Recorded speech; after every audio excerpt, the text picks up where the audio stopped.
You're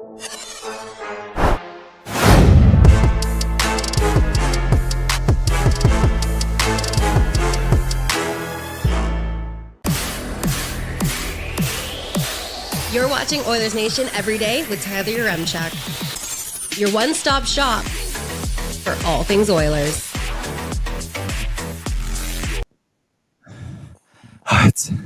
It's so hot in Florida. I need something. I need maybe like a water, maybe like a really cold pop. No. I need an Oilers victory. Let's get into it with the lead.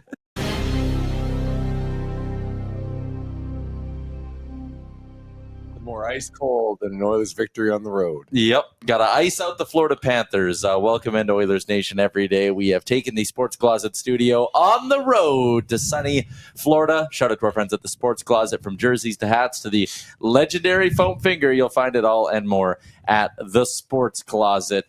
Tyler, Liam, Jay. It's a Sherwood Ford Giant Game Day edition of the show. As always, we're a presentation of Bet365. Download the app. Use the code NATION, whatever the moment. It's never ordinary at Bet365. And gentlemen, it is a hot, sweaty Sherwood Ford Giant Game Day edition of the show.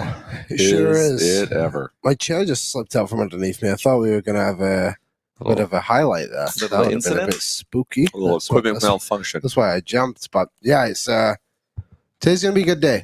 It's very warm. I saw an iguana this morning. Oh, did you? Yeah, just right here. Oh, nice. Over there. How big? Yay big. Yay big? All right. Maybe a bit bigger than that. It was good size. Very good. Well-sized iguana. Good size iguana. Not as big as the one we saw last year. Okay, we're on the hunt for a bigger one. Yeah, that one was a big. He was a big boy. He was a big boy. All right, it has taken 3 minutes for the YouTube chat to immediately just start saying, Tyler, get in the pool. Tyler, jump in the pool. How many likes for Tyler to get into the pool? Ooh, Tyler, the pool is behind you. Yes, I know you're all excited for that. There might be a pool jump a little bit later on in the show, but we have some very serious business to tend to, gentlemen.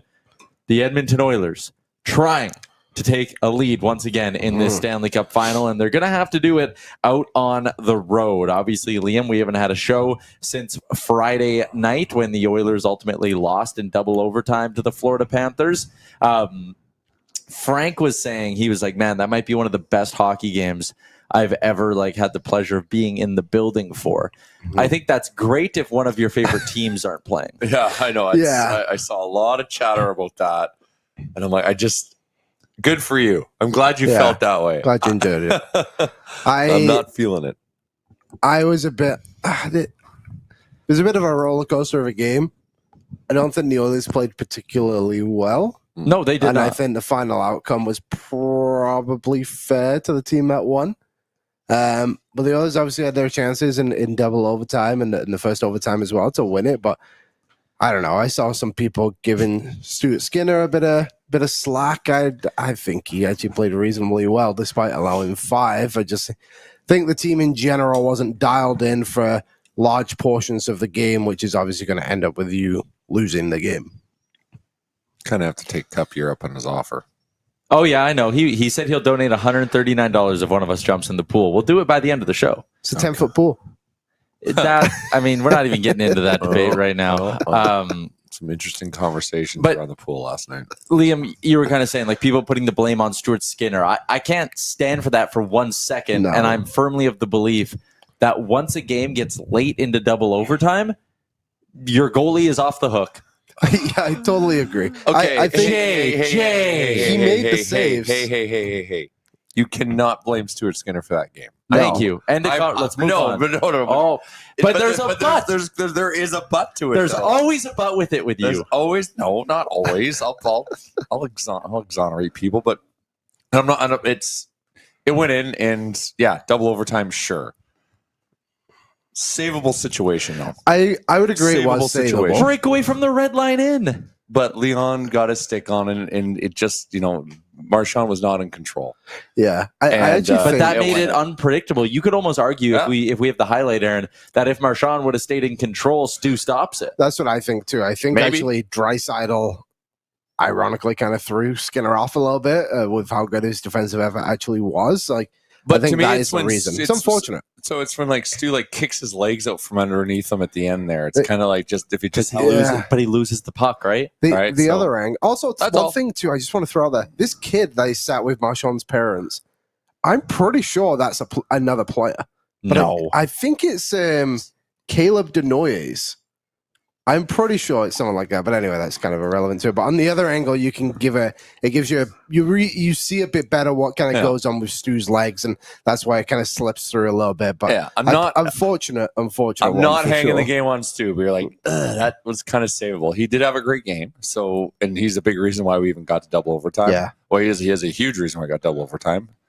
And there was a comedy of errors even before that. Ekholm going far, like high and wide, which led to kind of that easy breakout for. Well, yeah, and I also Marchand. saw the dummies out there who have rocks for brains who want to blame Evan Bouchard for that goal. And it's like, again, Aaron, I hate that we're making people relive the pain and we're going through this goal as much as we are, but like Matthias Ekholm cannot miss that shot as far wide as he does. Low and on net. And like what it also looked, because I had a good angle, it looked like it was there. It's just he missed. Then you got to be sure. Like you got to hit. And not only like it's not like it jumps past Bouchard, he makes a bad read. It hits the stanchion and allows it to go right to Lundell. Like it takes a wicked bad hop. And then the hockey news of all people going and tweeting like, watch Evan Bouchard on the back check. His job at this point, Draisaitl is driving with the guy, and then Draisaitl eventually, because of his angle, can take the back post. Bouchard's job is the rebound or to take a puck that goes into the corner. And also his job is not to be Johnny Hustle and like dive on his belly here. He's not going to catch him. No, he recognizes that. And also too, Drake could have opted to check him on the other side too, which totally would have eliminated it. He had the option. He could have went. Could have forced him to his forehand. But he's got it. But the puck's on. I know why he did it. There's no, like I said, like you can totally pick this apart. Also, to defend Bouchard on this, like you said, Ty, the bounce off the wall was so weird that he was taking the step to block it from coming down and out of the zone. That he had already taken a step forward. That his momentum's going one way. He has to drag himself back. You can probably see it a bit better here. Yeah, he has to switch his position so quickly. Like. That's a tough break, I think. Like, brutal. I don't really blame anybody. Like, it just, I guess, Ekholm shot, but you also would have been want nice him to get shoot. the save. Just would have been nice to get the save there. That's all. I completely agree. That's all. A savable puck. You can see it here, but yeah, it sucks. Especially Bobrovsky just made that big save on Kapanen just beforehand. But again, like, you're in a double overtime game. Yep. Both goalies have made a lot of saves. You're tied at 1. Yep. Yeah, exactly. That's the thing. It's just, no. I have to bring up the conversation on it because you just can't say it was a totally fine goal to let in. Yeah. Yeah, Ace goes, I love when these hosts call people stupid when they have a different take. But it's not a matter of having a different take. In this instance, you are wrong. And I have no problem telling people when I think they are wrong. I just think it was an unnecessary thing to do considering how well Bouchard has played this entire run. To call him out for that moment. Considering other plays too, like considering he played a team high in minutes. Didn't he lead the team in points with 3 that game? He had 3 points. He had a great goal. Klingberg struggled. I think all the other defensemen on the team struggled besides like Bouchard and Walman. I mean, you noticed I didn't mention Bouch once in that play. Hey, it's because that was hard rimmed around the glass and he got handcuffed. He's totally. You know, the other thing too, like they won game 1, and I wasn't buying into the idea that like the Oilers won game 1 and they didn't deserve to. I thought Bob played good. I didn't think the Panthers played great. I thought it was a really even game and the Oilers got the bounce and they won. If they would have won game 2, I honestly probably would have sat here and been like, there was the one you weren't supposed to win. Yeah. Because you can talk about the bad bounce off the stanchion, but second period was so bad. It was so bad. The bounce off the stanchion, bad break. But the one that goes through Stu's legs that Klingberg clears off the line in the first OT, great break. How about the one where Skinner stops it and it goes off the defenseman and like sits on the back of Stu's neck? The Oilers got a lot of really nice breaks there in the D zone. You know, Kapanen could have scored that one, sure. Obviously, it was late in double OT. It could have played out differently, but that wasn't one where you sit there and go like, "Oh man, the Oilers threw their best pitch and they didn't win the game." So. That would have been. I thought about that what you just said during the game. You mentioned that if you're going to win a series in a short period, then you have to have a game where that wasn't your best night and you somehow came out on top of it. And it came very close to doing it. Like a couple of people have mentioned the missed call in overtime of the too many men. Oh, They never call that though. But I just Yeah. feel like but it that's was so like, obvious because it was the puck obvious. carrier was right in front of the scene of the crime. That's the whole thing. Also, too, you guys wouldn't, because you guys were at the game, you wouldn't have seen the broadcast. But it was, I think it was just after that missed call. McDavid and Draisaitl were going in on a bit of a break, and they called an offside. And Craig Simpson on the broadcast was like, "There's no way that was offside." And they showed it again. It was clearly onside, and the two of them were coming in with a lot of speed. And it was that linesman again who just like, I'm sure it was back-to-back shifts, like missed it there. And it's just like, in those moments, you got to be a little bit sharper and be willing to almost let the play go on the overtimes and let it come back. Like, because we talked about it with the goalie interference too the other day. It's like the officials are so willing to allow it to go to a review. It's like, it's a linesman. If it's that close, maybe you also want to just let the play go. Mm-hmm. But they didn't, and they lost. Well, you know, the one thing they're going to do is they're definitely going to review that game. Yep. They're going to learn from some of the mistakes they made earlier in the game. And I expect a more solid, refined performance today. I think Fully that's expect a fair expectation, because if there's one thing this Oilers team has done really, really well over the last, call it, month now, they don't play back-to-back poor hockey games, right? And I think you can look at game 2 and go, even though it went to double OT, that was a poor hockey game by the boys. Yep. I thought the Stars were good for the most of it, although they looked a little worn down by the time it got to double OT. Yeah, it's a lot of hockey. It's a lot of hockey for those guys to play. So again, they're kind of excused. Like, if you're someone who's out there and being told to go play 35, 36, 37, 38 minutes in a hockey game, like, the idea that at some point you might make a bad read, like, that's just hockey. And that's actually, I was down in the room after, and that's something, like, a line both Klingberg and Perry said, where they both kind of went like, that's hockey. Like, someone has to score. An overtime game has to end. It's not always going to be you, and it's not always going to be the direct responsibility of, like, this guy, or this guy. So that's hockey. The series is tied at 1-1. Oilers in 5 is still on the table, but they're going to have to find it for it. Well, Oilers in 5, you always have to work for it. Oh yeah, absolutely. It just, again, to if you wanted to win this series quickly and not have a moment where it's, a game 6, game 7. Maybe you do have to have every close game go your way, because Florida's eventually going to throw a real good punch at you too, right? Or maybe that's what they are, and that's how we compete against them. Yep. And that's how we match up. Dwayne Rollison in the chat. Refs have missed calls and let things go either way. I kind of agree with that. The only thing that does bug me is Sam Bennett kicking Matthias Ekholm's stick away.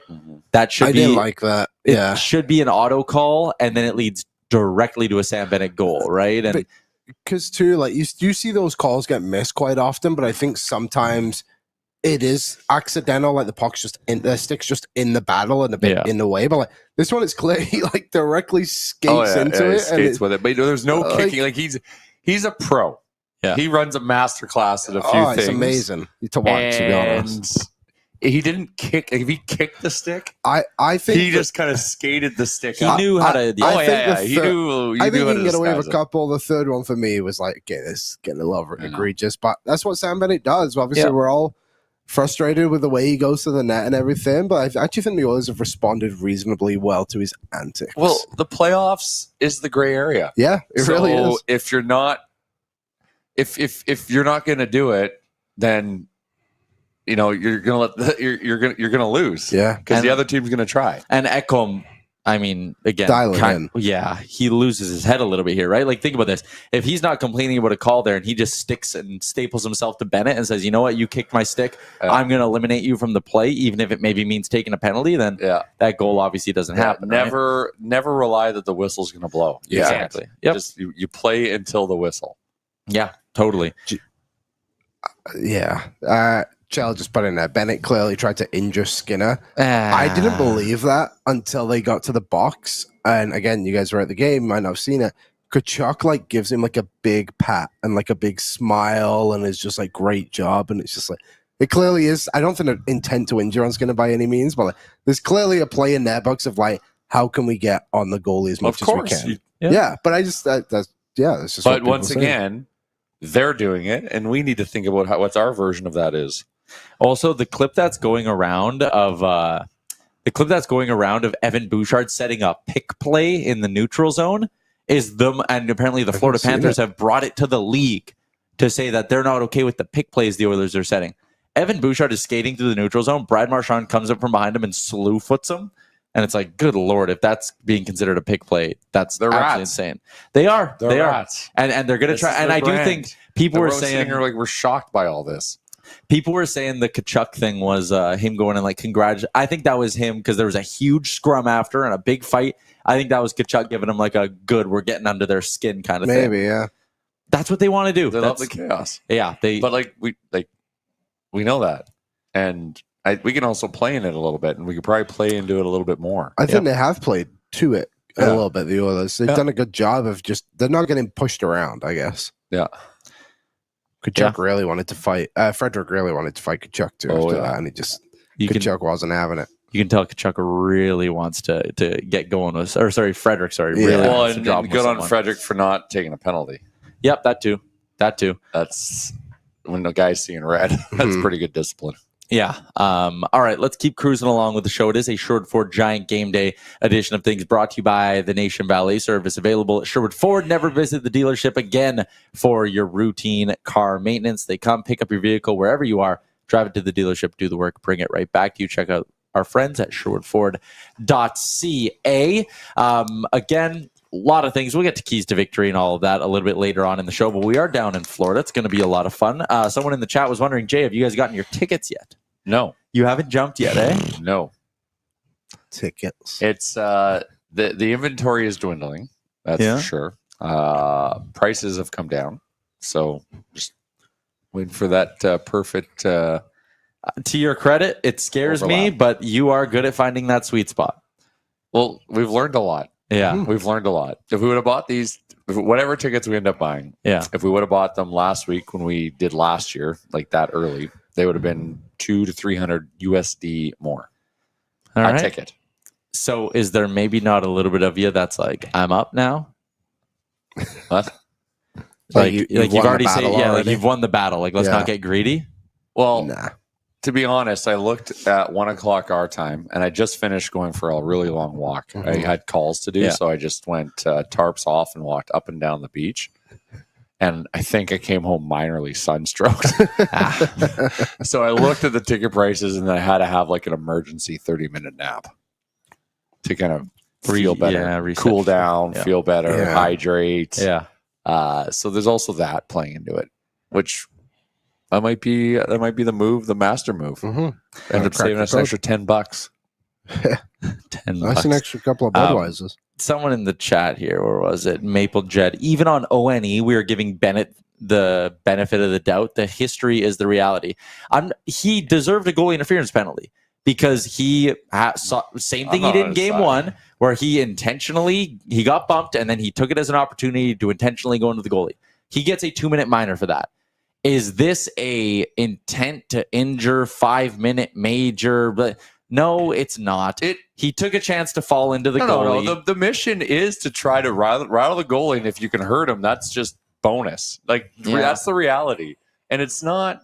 We're not giving Sam Bennett is just. This is what he does. And he's good at it. Yeah. He's good at disguising it. He's intentionally unintentional, and it sucks. Because he had 2 in the game, right? I think the first one wasn't called, if I'm remembering correctly. This one almost wasn't as much his fault as the first one was, if I'm remembering. Also, the refs didn't put up their arms initially, and it wasn't until after the scrum where Stu sold it. Stu sold it, and sold the last one. I don't think he did sell it. His knee twisted pretty good. Yeah, it was a tweak for sure. No, that definitely hurt. That did look like it hurt. It hurt for sure. Yep. All right, let's get to a little bit of a lineup report. It's brought to you by our friends at Star Mechanical. I know we're going to get onto the guest line in a little bit as well. But Star Mechanical, Edmonton's #1 plumbing and heating company. You can find out more about them by visiting them online at starmechanical.ca. AJ Greer is healthy for the Panthers. He comes in for Adam Boquist. So there's the one change for the Panthers. Jesper Boquist. They're both on the team. They are both. Jesper Boquist is the one who's drawn out. So Greer comes in. He'll make his series debut. A little more grit. Nuge skated today. Still a game time decision. Nobby says he's going to take warm-up. I was down at the rink, real reporter boy. Howdy luck. Nuge was skating, I would call it lightly, but I wouldn't call it gingerly. Okay. Well, that Somewhere is a between good ginger report. and lightly. Okay. Somewhere in that range. Jeff Skinner, he skated pretty hard, but definitely didn't overdo it. Oh, so that's somewhere gotta be between something. hard and So, overdoing well, it. Rashog tweeted that Skinner came off the ice huffing and puffing. Wow. But Maybe we have different definitions of overdoing it, Yeah, Mr. Rashog. that's fair. That's fair. And you guys can take that up. Does anyone have any suspicion or inkling as to what did it to Nuge? Is there No. a hit? Gregor thinks there might have been a hit in the first period that did it. He played a lot. He played a lot. He played the whole, like, he didn't go out in OT, or like miss a shift in OT or anything. Sometimes through the adrenaline, once it obviously comes down, it'll the change next day always things. hurts. Like, I bet you Stu's knee hurt. Oh, yeah. Yeah. You Next day. bet? I don't know. I think he sold it a little bit. There's no way he sold that. All right. The All other, right. No, other he angle showed sold- his skate was like But stuck in. I Yeah, thought well, he sold it like it did hurt, but he did like do like a flop. Yeah. He Let's see it again, Aaron. But if he didn't do that, we didn't get the penalty. Yeah, I mean, you got to get This is the whole playoff career. He's like, gamesmanship. Skinner was Yes. probably like, "Fuck, Yes. that hurt." So I got to try to get the call here. I Like, this can't be allowed, right? And then His he knees stuck yes, there underneath it is. him. See, and then he turns over, and then it's I think and then he don't was we hurt. fall on him too? Doesn't Ekholm somehow fall on him too? I don't know. All right. Okay. Yeah, he does. He falls on it. Oh yeah, in there. just doubles down. Okay, let's keep the show moving here. Let's get out to our guest line. Louie DeBrusk's appearances on the show are brought to you by Litco Law. Litco Law plays for Team U. They're Alberta-rooted, Edmonton proud, and when it comes to fighting for everyday folks, they don't back down. When insurance companies play dirty, they drop the gloves. If you've been injured and you want to fight for your right to fair compensation, contact Litco Law. Stop by their office right in Edmonton or visit them online at litcolaw.com. Lawyers you'll love, they do exist at Litco Law. As we welcome in Louie DeBrusk to the show for his weekly appearance. Louie, I'm assuming you're sitting in air conditioning, and God damn it, I am jealous. It's hot as hell in Florida. I'll tell you, isn't it muggy down there? I remember when I went down to play for the Tampa Bay Lightning, I got off the plane for training camp, and the doors opened up, and it was like walking into a wall of humidity. And I was like, "Oh, this is going to be tough." You get used to it, but it takes some time. But you get to like it after a while. But when you first go to that heat, that's how it takes some out of you, doesn't it? It does. Oilers looking to take a little bit out of the Florida Panthers as this series shifts to Sunrise, Florida, and it's all tied up at 1. So let me ask you, now that you've seen 2 games between these two sides, has anything surprised you, or is this just 2 Goliaths taking their best swings at each other? No, not too much surprising me in the first 2 games. I think kind of what we expected. 2 teams that understand how to grind out wins, 2 teams that are really never out of it, 2 really close games. Games in which I think both teams had the momentum respectively in each of the games and portions of the game. Mistakes that have led to goals, and I think on both sides, and that's critical. You know, that's going to be the critical part of this series, is when you're defending so aggressively, when you're playing that tight checking, and we've seen it throughout the playoffs, that if you make a mistake, it's usually a high quality chance. And for Edmonton, they made a couple mistakes at critical times, and you know what? Credit the Florida Panthers for capitalizing. Simple as that. Edmonton capitalized in game 1. Florida capitalized in game 2. I'm expecting both teams to come out and try and play the same way and just clean up some of the details. Clean up those little details that are allowing some of those high-grade chances against all. And when I say that, I'm talking about the 3 breakaways for the Florida Panthers. You need to fix that. You need to fix that so that it's just not there in your game. And it's impossible to do them all, but try and pick the ones. Try and pick the areas where you're turning pucks over.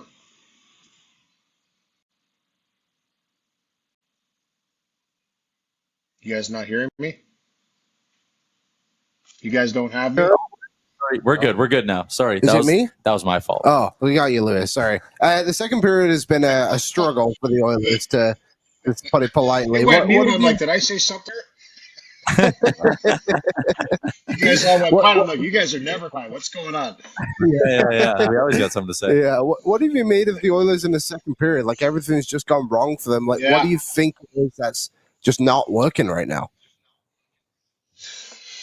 Yeah, you know, it's It's a good question, Liam. I don't understand. You think you'd be able to make adjustments? Again, that goes to the team that's going to manage that puck better, the team that's going to put pucks in the right areas, not going to turn it over in situations, and quite frankly, not spend as much time in your own zone.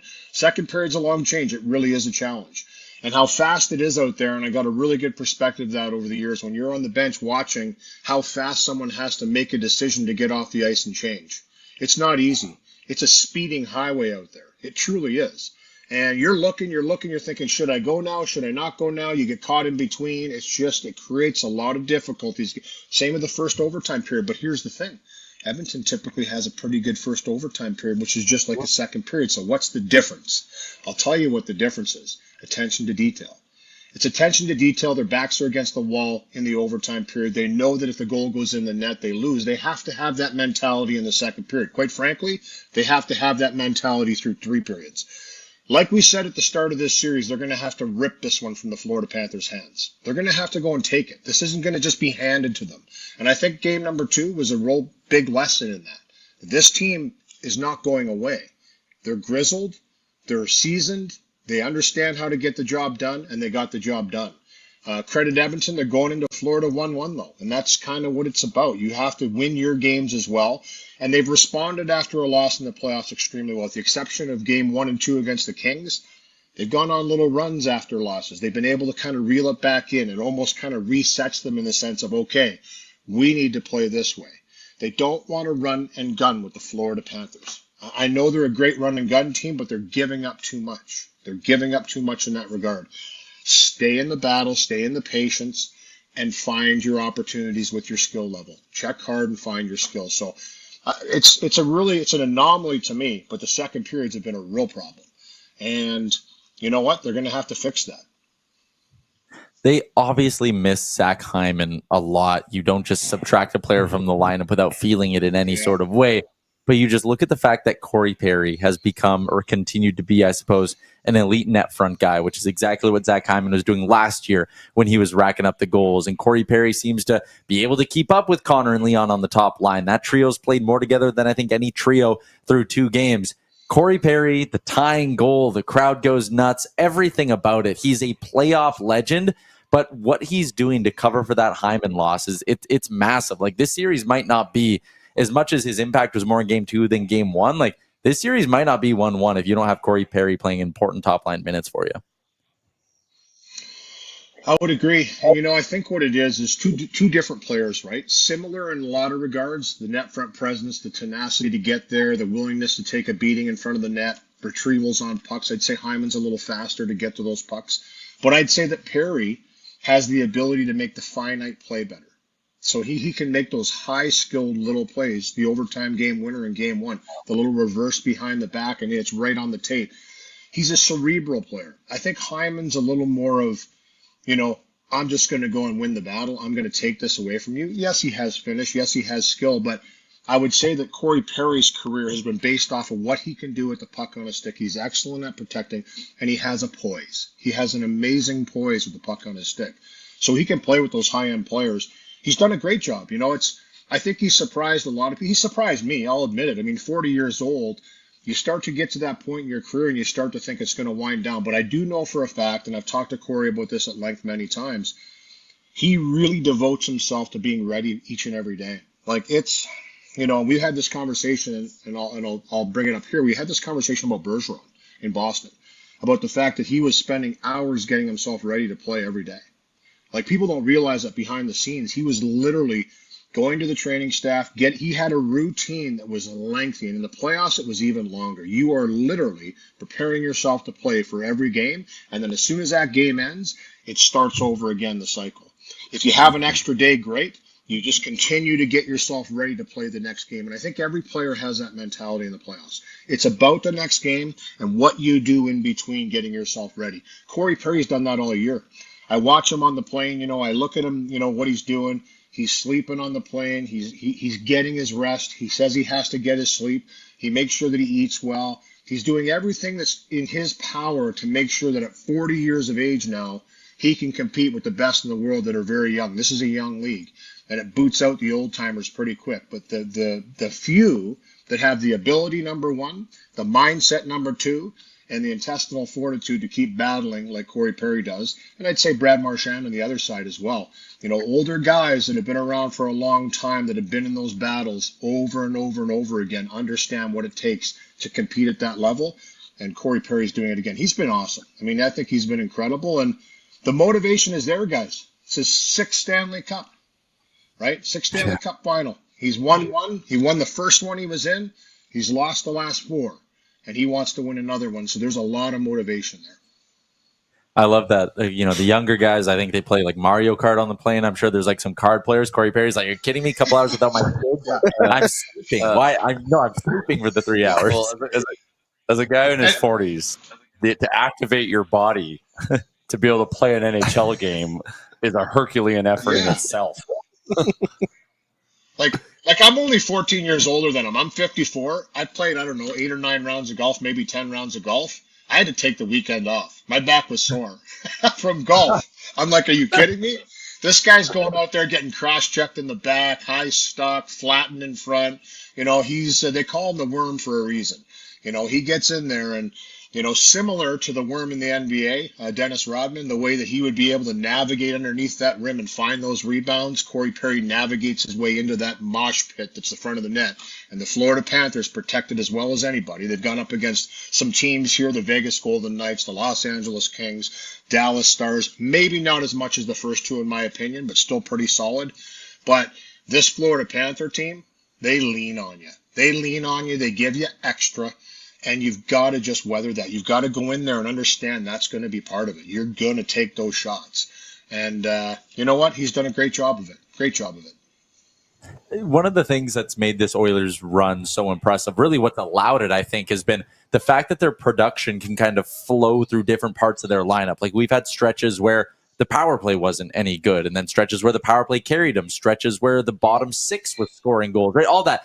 Right now, I think it's probably fair to say it's the power play and the big guns driving the offense. So who's someone you're maybe looking at a little bit lower down in the lineup and like, okay, if Edmonton's going to get the split or better on the road in Florida, losing last change, who would you want to maybe put a little pressure on, saying they need to give more than they did through the first 2 games? Well, I look at Florida, right? And when we started to break down the series and look at it, we were thinking, okay, this is a deep team. Right? And they're going to get Greer back, and he adds that physical element. My son played with him at Boston. Good kid, tough kid, plays the right way. He's had a real strong year in Florida as a role player, and they really like him a lot there. He's going to add a little life, too. For me, it is down the lineup, and I look at the third line of Florida, the Lundell line. Marchand has 3 goals in the series. Lundell had a couple assists in game 2.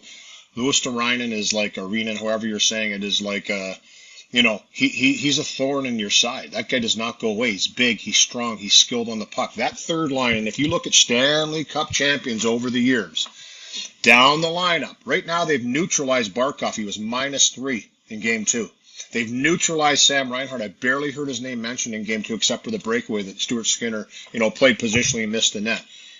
It's this to me right now, that third line of the Florida Panthers is the dagger in the side of every team they've played in the playoffs. That third line is punishing people, and it punished Edmonton in game number 2. So here's the thing. Where's that line for Edmonton? I look down the line up here, and I say, okay, it's time for that line to come through. It's time for the Brown, Henrique, Frederick line, that combination, or one of those combinations of those guys. Podkolzin is another guy. It's time for someone to have a big night, and I think they can. They're creating tons of chances. Trent Frederick's the guy for me that I'm going to pick out. Adam, Henrique, and Brown also are in that list. Okay? All 3 veteran guys. Frederick will be the youngest of those 3 guys, but Henrique and Brown know how to ratchet it up and elevate. The greatest thing about being on the road at times, guys, is sometimes you can get caught up in a little bit of a matchup game on the road. If you have the confidence in your team, you say, go play. Go play, right? Go play. So those guys will go out there and take the matchup they're given. I know that early on you saw Chris Knobloch put the Henrique line up against the Barkov line many times in game 1. It's like, hey, he's very comfortable putting those veteran guys out there in the checking role, but hey, why not turn into a little bit of an offensive role? Why not find a way to spend more time in the offensive zone and banging a goal? So that's what I'm looking for. I'm looking for the depth to have the production they've had. Top guys have been doing their part. Power play certainly could have done a little bit better in game number 2, in my opinion. I think they lost some momentum on that power play, especially the 5-on-3. They didn't generate a whole lot. And sometimes that just gives confidence to the opposition. So you've got to keep them on their heels when you do have the power play. Make sure they know that if they're going to play on discipline, they're going to fall on your goalie. I saw the replay a couple times you showed there of Sam Bennett accidentally on purpose falling on Stuart Skinner. You need to make sure they pay for it. They did make them pay for that one, but they need to make them pay later in the game as well. And I think the power play's fine, but they need to generate a little bit higher quality chances than they have been. And quite frankly, just dig in. Dig in here, all 20 guys that are on the ice in game number 3. And I do think that's something, and part of the reason the Oilers have been such a good road team. Like Chris Knobloch has shown he has a high level of trust up and down that lineup. And maybe you just kind of put this thought in my head, like it might be just freeing for some of these guys to be like, if you're a Janmark or a Henrique, like, hey, I'm not worried about, I'm tasked with shutting down Barkov or whatever. I'm just worried about every time I get the kick in the back of my pants or however they tell you you're the next lineup, I just need to go out there and play as hard as I can. Maybe being away from Rogers Place will help them in a really weird, twisted way. A little bit. It simplifies things. Don't get me wrong. You love playing in front of you. I don't want anybody to think that I'm sitting here saying the Edmonton Oilers like playing on the road better at home. They don't. The fans are incredible at Rogers Place. And the fans here in the city and in the province and, quite frankly, the country for Edmonton right now, it's off the charts. It's great. Great to see. People want this team to win because they're here in Canada. Simple as that. And there's nothing wrong with that. I think it's awesome. You can cheer for another team, but right now you kind of want to see that cup come back to Canada for the first time since '93. So that's my feeling on it. And I'd be the same if it was another Canadian team in the mix. I'd want to see them pull off. I'd want to see them bring that cup back to Canada. That's just me. I think a lot of people are thinking that way. So I look at it and I say, this for me is kind of, when you go on the road, sometimes your routine is set. You made mention of about having the kids at home. There's a lot of kids on this team now. It's simplified. And I know it doesn't sound silly. It's just reality. Your schedule is selfishly about you and only you. And that's what it's all about right now. This is the biggest moments of these players' lives. This is it. This is what you play for. This is what you grow up playing street hockey in the streets, celebrating overtime goals in the playoffs, with those rock hard orange balls we used to use that used to sting really bad when you used to get hit by them. And you know what? That's kind of what it's all about, guys. This is what this is built from. As a kid growing up to do this, now you're living it in reality. It's about going out there and executing and doing it. So everything you do is a routine, and on the road it's a little easier to do. Look at you guys sitting there with the nice heat, the pool in the back. You're just hanging out. The routine's a little easier, right? I don't know, Louie. Louie, I think I got minor sunstroke from my walk this morning. But yes, aside from that, doing great. Heat exhaustion, right? You know what? You bring up a good point, though. That could play a factor too. Seriously, like you have to really be careful about that because that heat and humidity. I remember playing playoffs in Phoenix was a lot different than playing playoffs in Edmonton, and the heat and the humidity and that. They crank the buildings now. I know it's really cold, but you've got to be on that stuff. You really do. You're right. You've got to try and make sure you're taking care of yourself before every game. I think Edmonton's pretty dialed in. They've been able to shake off losses. That's a darn good team they're playing over there. They're a Stanley Cup champion for a reason. They've gone to 3 straight finals. You knew this wasn't going to be easy. And I don't think Edmonton thinks it's going to be easy, and that's okay. Make it hard, but make it hard on them too.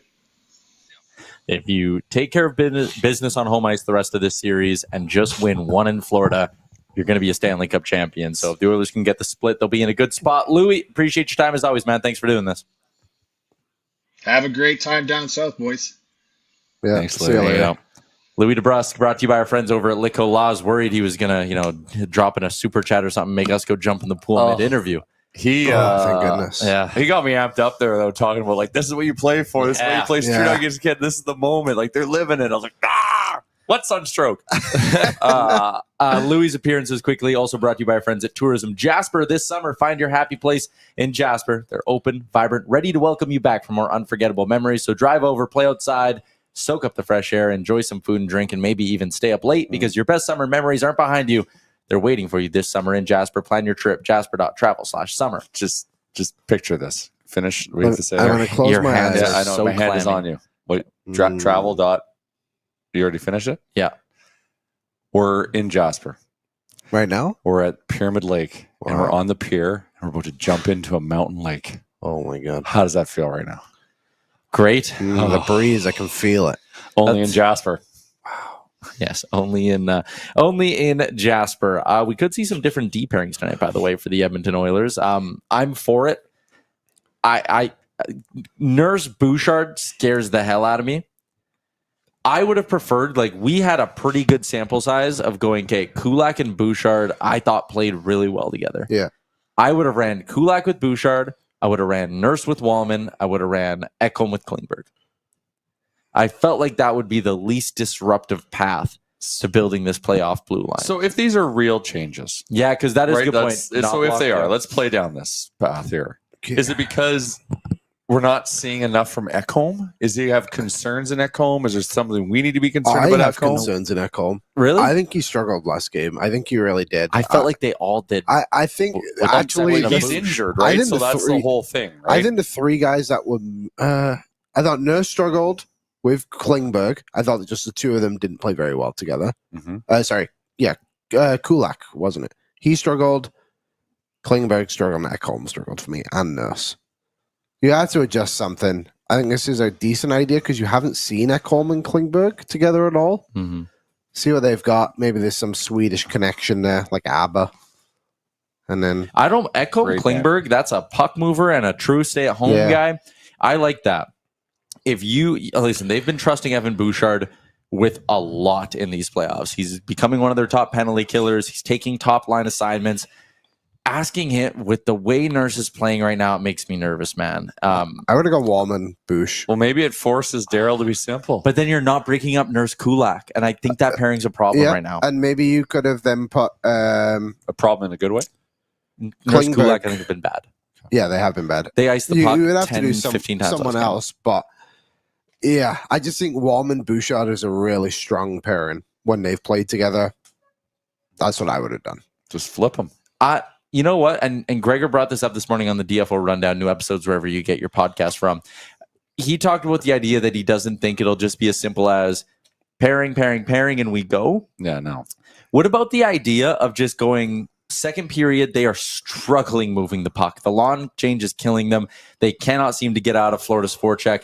What about in the second period in this game if that's when you just go Bush Wallman and you say, we're struggling so hard to move the puck. We're going to ease back on their minutes in the first. And second period, get ready, boys. You're playing 9 of the 20 minutes. You're playing every second shift. We have to trust Knobloch. Yeah. We have to. And you know these are not set in stone. No. He is going to make adjustments just as you did. Like, great observation there. And great call about the second period. Thank you.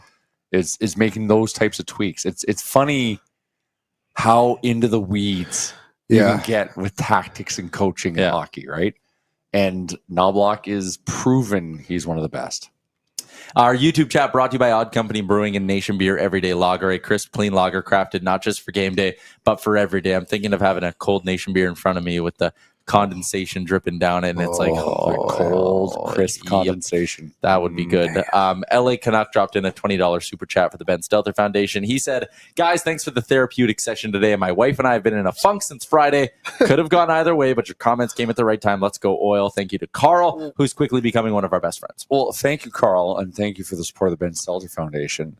It's funny. We just talked about Friday night's game, but only about the overtime and a little bit about the second period. We're not talking about maybe the greatest assist ever. Oh, my God. Ever in the history of the game of hockey. This was disgusting. Did you Who see? am I walking? Hall of Famer. Walking another Hall of Famer. Aaron Ekblad's not Hall of Famer. Well, Continue. we'll see. That was insane. Like, my jaw was on the floor watching it live. There was the quote from. There was a couple of quotes that came just from this play yesterday. If someone asked McDavid, like, what would you tell a kid who like sees that? Like, what do they need to do to get to that level? And he's like trying to explain it. And Draisaitl's like, nothing. It's like there's only one man in the world that can do this. You got it or you don't. Yeah. And the ones who got it are limited to one. Yeah. And then and then Ekblad. Yeah, Aaron, if you want to pause it right before he gets to Ekblad. So we just missed it. But Ekblad talked about how he's like, okay, so you're trying to take the low pass away. You're trying to take away the pass to the middle. You're trying to take away a shot that Bob can't see. So you can see, right? Ekblad's got his stick in the middle. He thinks, okay, I'm taking away the pass to the middle. Then he's like, okay, I'll put my skates here, body position. He actually plays it pretty well. He plays it perfect. It's Connor McDavid. And Ekblad kind of said, and then he goes and walks on water, McJesus. And it's like, yeah. Like he made Barkov look like he was just standing in sand. Like that's Sasha Barkov. Who is an absolute magician stick checker. And you just won the Selkie. Like when you watch that angle too, like Lundell, you can tell Lundell's almost like frozen by it. Yeah. Because that pass. You're like, wow, he did it. Oh, that's pretty cool. Watch this angle. Watch Lundell. The pass goes an inch past Lundell's stick. Yeah, he's frozen. Because he can't move. Controller timed out. Yeah. This was what did I just see? This was the biggest fuck you goal. After the Bennett thing, and then he just came down and was like, okay, you want to do that to my goalie? Take this. And that's where it's like, fuck, when that goal, like the game that scored in, we got to win, you know? Yeah. That's where you're like, Totally. Yeah. Do you know what else was a really nice goal? Evander Kane, great shot. Great shot. I think he has been fantastic so far in his finals. Very physical. He's shooting the puck at good times. Just the one goal, obviously, but a really nice goal and a really important goal, too. Like both posts, I think, did it. Yeah, like 9 posts it hit. Yeah, believe it was 9. Yeah. All right, let's get to some game notes brought to you by our new friends over at the Krabby Goat Distillery. Not your average moonshine. This is sweet, smooth, and dangerously sippable, handcrafted, flavor-packed, in bold styles like lemon meringue pie, sour fuzz and peach, cafe latte cream. I had that on ice the other day. It was so good. Ooh. Orange creamsicle as well. Krabby Goat moonshine, or Krabby Goat takes moonshine out of the woods and onto your bar cart. It is totally different, unlike the moonshine you've had before. Mix, sip it, shoot it, share it. I did the other day. So I had a normal bottle of whiskey, and I like making myself an old fashioned. Good man. Really? Didn't have any like simple syrup or anything, but what I do have, I have vanilla. Well, you know how to make simple syrup. I know, it's just water and sugar. Okay. But I just wanted a quick drink. Yeah. I had vanilla flavored bitters for my old fashions. Okay, nice. So I had 2 shots of my normal whiskey, and then I did my vanilla flavored bitters. It's bourbon, but anyways, carry on. And then, it was Maker's Mark, which is bourbon, yes. And then instead of simple syrup or adding any other flavors, I just did like a little bit of the cream soda moonshine, and it gave it like a vanilla cream soda old fashioned kind of thing. Oh. It was real good. So anyway, shout out to Krabby Goat. Thank you for the cream soda moonshine. Game notes. Sam Bennett is back on home ice. He is not that good on home ice. Thank God. He scored 13 goals in these playoffs. Incredible. He's doing so well. 12 of them are on the road. Wow. He scored 1 goal. Home slows him down. When did he get that one goal? It was against Toronto. Probably the family. Okay. Yeah, it's damn kids and stuff. I don't know if he has kids. Last year, the Panthers were 6-3 on home ice coming into the Stanley Cup Final. They obviously won the first 2 at home in the Cup Final. This year, they come in at just 4-3. So they've played a couple fewer games. But again, winning percentage, not as good for them. Here are Sergei Bobrovsky's splits. Bobrovsky on the road, 914 save percentage. Bobrovsky at home, 908 save percentage. That's good. Stuart Skinner at home, 924. Stuart Skinner on the road, 874. But he has the 2 stinkers against LA. If you look at Stuart Skinner on the road in the second and third rounds of the playoffs, he had a 9.14 save percentage and a 1.95 goals against average. Okay, jeez. Not only. You're leading me to a scary place I know. there, Thank you for bringing it back. Got it back, though. I kept digging on the Sam Bennett stuff. Dig. And by kept digging, you pulled up This is how we dig in 2025. You're You get to your laptop. He is -5 on home ice so far this playoffs as well, and is only plus in one of the games that he's played, which I think is very interesting. He got an assist in that game.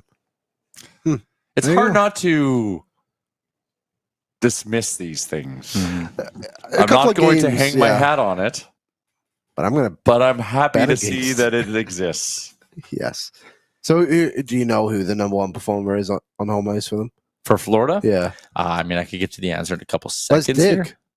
Let's dig in. Keep digging. Yeah. Okay, I'll keep digging How here. deep can we go? Yeah, Skaters. Spelunk. Yeah, let's get spelunking. Let's get spelunking down in Florida. Yeah.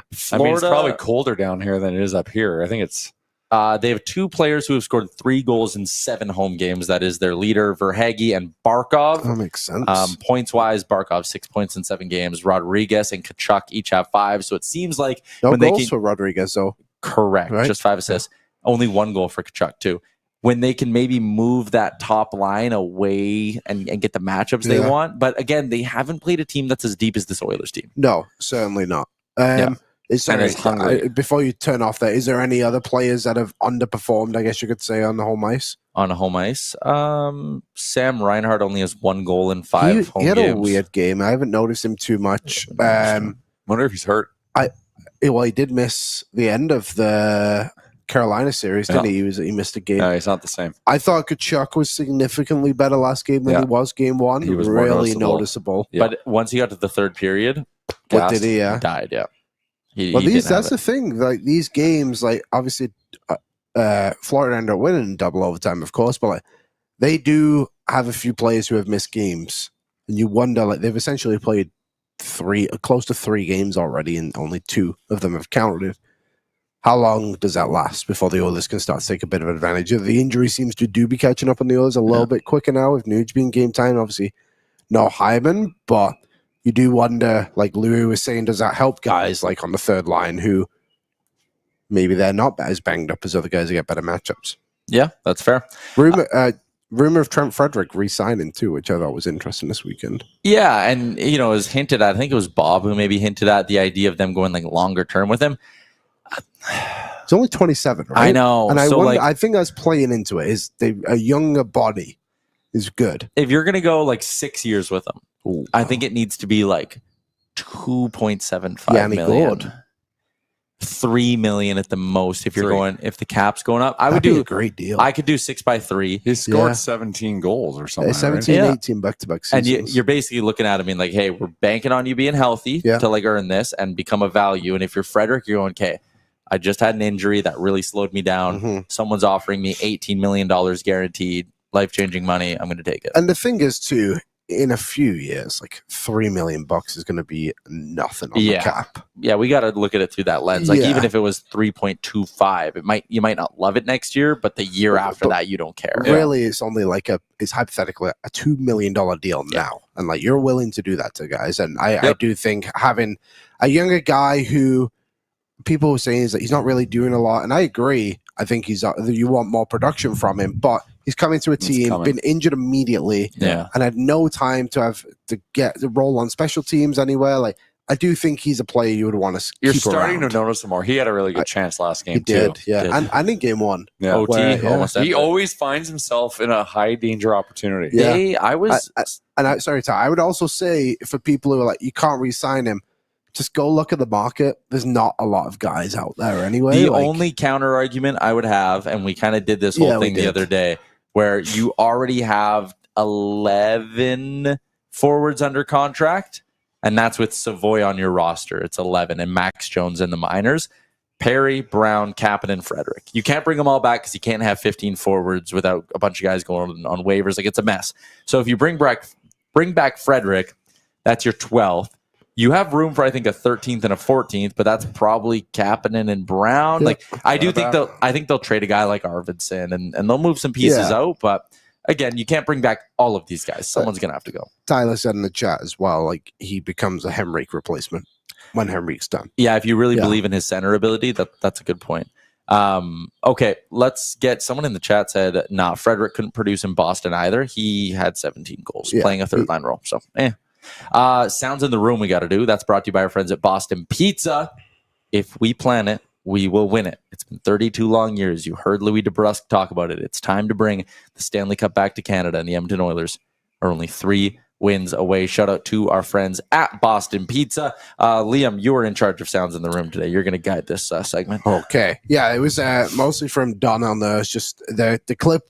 We have a few quotes from him. The clip that we have is just him talking about what the room is like after a loss and like what the guys do, because obviously they all come in and they say like, oh, we don't let a loss affect us. But I think it was Richard that asked the question the way he said it was.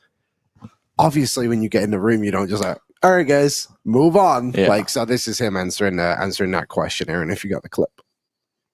Yeah, I always say like after a loss, you're gonna be pissed off, and that's natural. That's human nature. That's how it should be.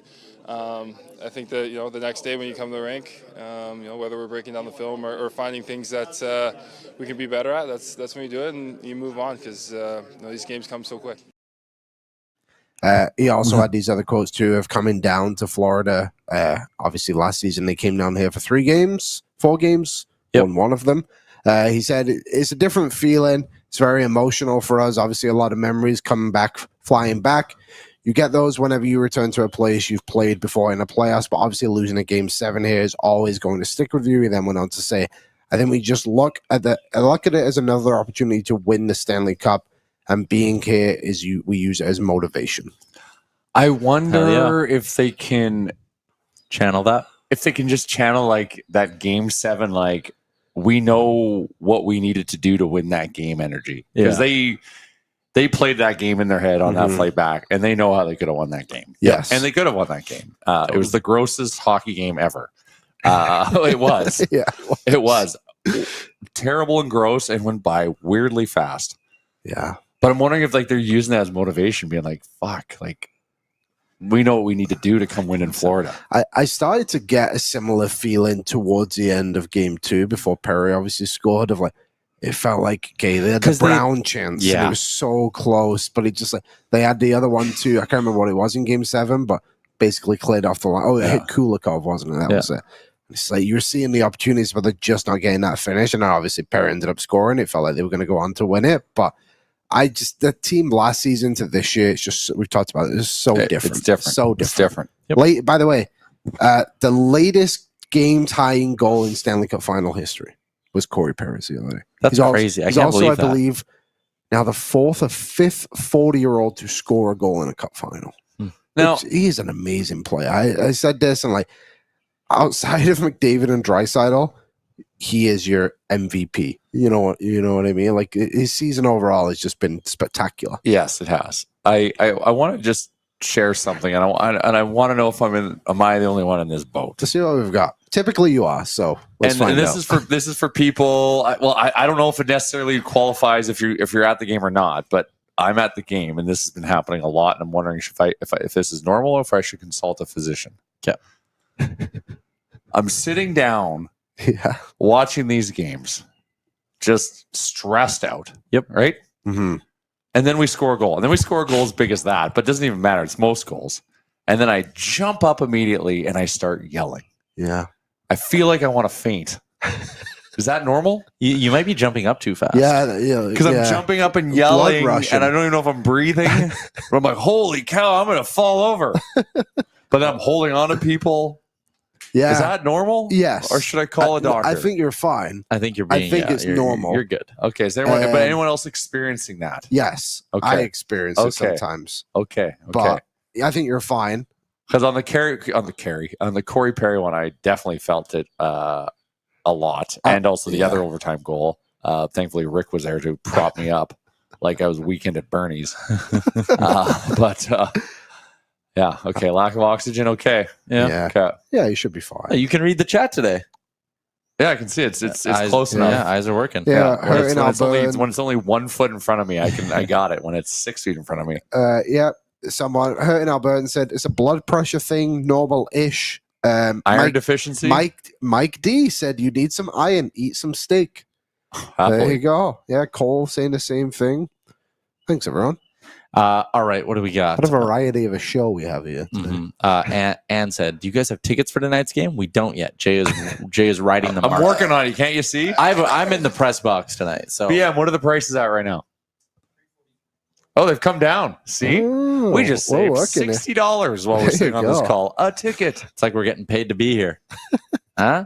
Cold beer would help. I was going to say, if beer. you're seeking out a cold beer, we are going doing some pregame drinks. Yeah, right? I'm going to get to that in just a second. But first, I want to give everyone what's coming up tonight with their menu. The menu is brought to you by the Ninja Crispy 4-in-1 Portable Glass Air Fryer.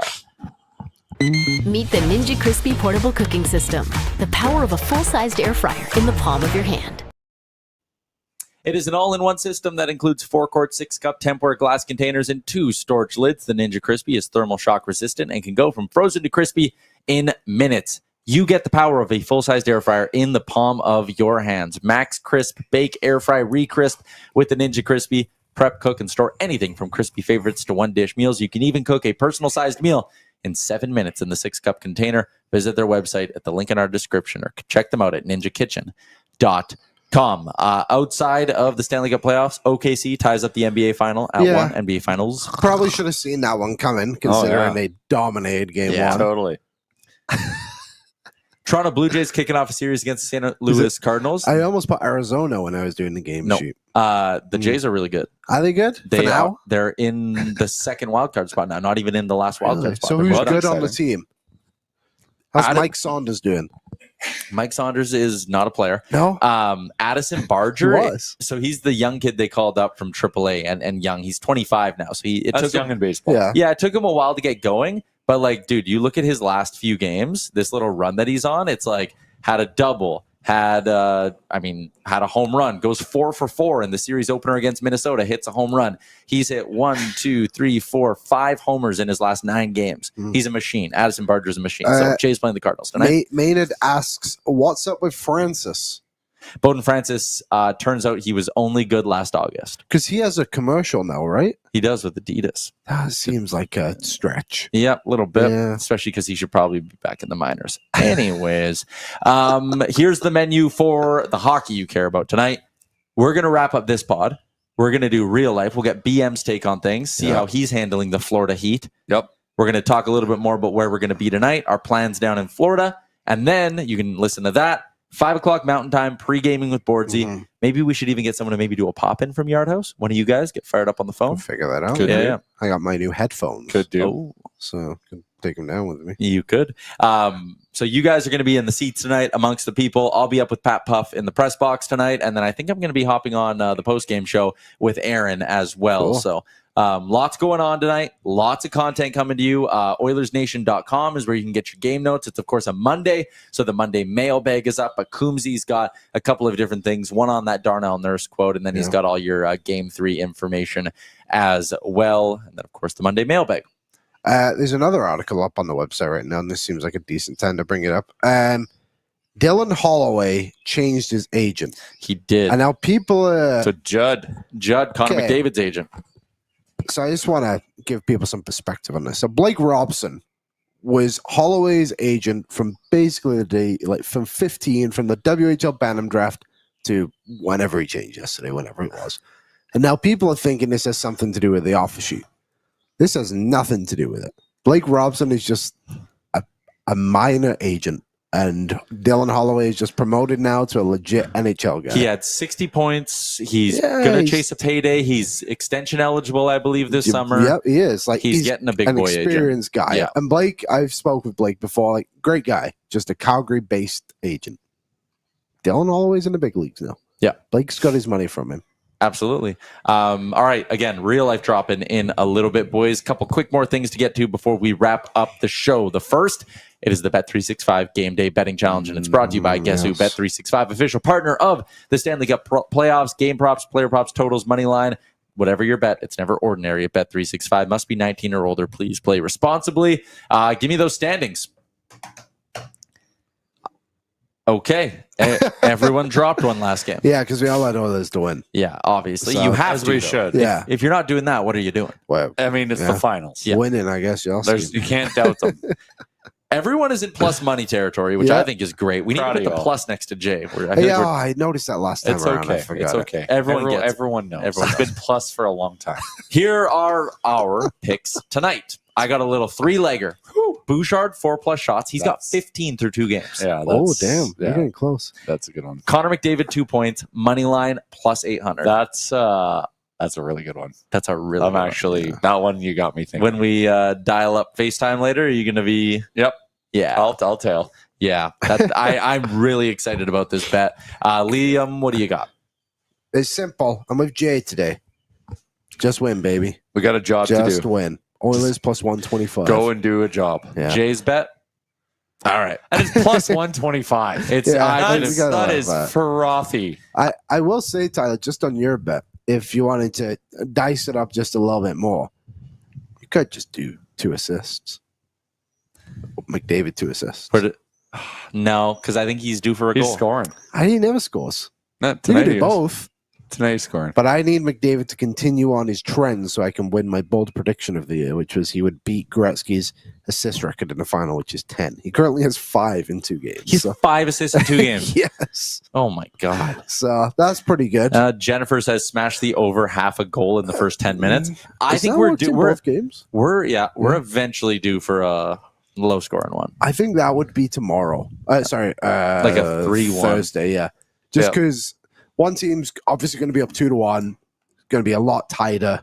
I think that's when that comes because that was similar in the Vegas series too. That when the Oilers shut it down was Game 4 when they were up 2-1. All right, gentlemen. To wrap up the show, as we do on every single Sherwood Ford Giant game day, we do our keys to victory for Sherwood Power Sports and Marine right in the heart of Sherwood Park. They had their big Yamaha demo event on Friday, and now I think it's boat season at Sherwood Power Sports and Marine. It's time to get yourself on a new boat, or if you need your current boat service, they can do that in their fantastic service department. Boys, keys to victory. Let's hear them. Keys to victory. I think last game the Oilers just got caught too much in the aggression from Florida in a variety of ways. If it was on the forecheck, or Sam Bennett, for example. Like, obviously, it's going to continue to happen, but you need to find your game quicker after it does. I think they really struggled to do that and just didn't adapt well. So that would be mine today. Adapt. Survival of the fittest. The Darwin theory. Thank you, Liam. Yeah. Charles Darwin. Yep. We're in his land. R.I.P. We're in his land. He's dead. Yeah, he died. Just walked into a hole by accident. Seriously? No. He was naturally selected. I figured it out. I'm going to kind of echo what Louis said. Like, stay on your check and let your skill shine when it's time to skill. Like, don't go. The thing that drove me nuts in the first game was we were going for so many long stretch passes, and they got like intercepted. Or they resulted in icings. Right? So it's like, what are we even doing? So stay on your guy, do your job. When stuff gets knocked loose and you have time and space, use your God-given skill and let's put some pucks behind Bob. And maybe fall on him. Yeah, fall accidentally, of course. Evander, come on. No, he can't be him. No? They'll fucking give him a penalty for sure. Remember the Aiden Hill thing? Yeah, for sure. It's got to be. Can it be Corey Perry? Yeah. So who you want? Yanmark? Yanmark would be good. Yeah, Connor Brown. There is that video going around of like asking who the rat is of the series. A few Oilers players like, look out for Yanmark. He's got it in him. Oh yeah. Charles Darwin, by the way, heart failure. But he survived till he was 73 in 1883. That's that is crazy. A good age. That's a good run. It's a good life. Shell put in the chat. I didn't even know he was sick. The Naj said, Keys, don't be cute on the power play. Hit the net some more. Yes. LA Canuck agree on the long stretch passes. Also throw chaos at the net. Yeah, I agreed. The power play, when they were up 3-2, they had a look with the power play. Yeah. And I turned to Pat. I said, they need to score here, and it's over. If they score here, it's over. And they didn't score. Momentum went back. They obviously didn't score a goal again until the final 15 seconds of the third. So, man, was that exhilarating. Timely power play. And I'm going to go ahead. He's my guy. I backed him these whole playoffs, this whole season. Damn. Stu Skinner. I want a Stu Skinner stolen game tonight. I want the Oilers to win 3 or 4-1, and I want to be sitting there doing post game with Aaron tonight on the Oilers Nation YouTube going, God, was that one of Stuart Skinner's best career games? When we win 2 in Florida. Yep. It's because Stu stole one. Yeah, exactly. Think about LA a few years ago, right? It's because he stole one. Yep. He was great in both, one goal, both combined. That's why winning tonight is so crucial, because then you know they're going to throw the kitchen sink at us in game 4. Yeah. And then Stu just stays solid. Similar to how we stole game 5. I don't know if game 5 was a total steal, but Stu was amazing. In Dallas? No, the last year. Oh, I see. Yeah. He was really good, though. Yeah, he was really good. All right, boys. Short for Giant game day of the show. That is a wrap. Did we get our cup beer donation? Oh, did we? I have to do Winnipeg sports talk in 20 minutes, but I'll dry, right? Yeah, buddy, it's 400 degrees outside. It might get wetter, actually. All right. You guys are coming in with me. Oh, I'm fucking leading the charge, bro. I'm good. It's not even a 10-foot pool. Oh, God. Everyone's got to do it. Everyone's got to do it. It's not an ONE No, I'm good. on the road show. Liam, I can't swim. just go jump in a little. Cup Year's donating $140. Did he donate it? Oh, Liam. Oh, I thought he was going to pick me up. Want Liam. But anyways, Come on. Cup, yeah. It's okay. I'll leave right. the show. Such a buzzkill. All right, I'm jumping. Liam, get in the pool. Oh, there it goes. Woo! Woo! One down. Yard House, if you're down in Florida and you're looking for a spot to pre-drink, that is a wrap on today's edition of the show. Cup Year, we love you very much. YouTube chat, you're the best. Aaron back at command in Edmonton, great stuff. Enjoy the game tonight, everybody. Pre-game, post-game starts at 5 o'clock. And as always, oil up. There he goes. Cannonball. Straight on his feet. Amazing stuff. Oilers in 5, Jay said. Goodbye, everybody.